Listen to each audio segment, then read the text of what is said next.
দক্ষিণ আইসা থানার বিএনপির সভাপতি সাইফুল ইসলাম ফখরুল মাস্টারের বিরুদ্ধে মিথ্যা মামলার প্রতিবাদে আপনারা দেখতেই পাচ্ছেন যে বিএনপির ছাত্রদল যুবদলের নেতাকর্মীরা তারা রাস্তা নেমে আসছে বিক্ষোভ মিছিল করার জন্য। সাথে আছে দীপু ফরাজি, চরফ্যাশন উপজেলার সাবেক যুবদল সভাপতি সহকারে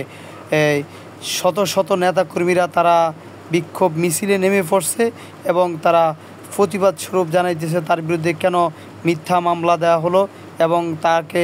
হয়রানি করা হলো, সেটার বিরুদ্ধে নেমে আসছে চরফ্যাশন উপজেলার বিএনপির ছাত্রদল, শ্রমিক দল, যুবদল সহকারে সকল অঙ্গ সংগঠনের নেতাকর্মীরা।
Hey,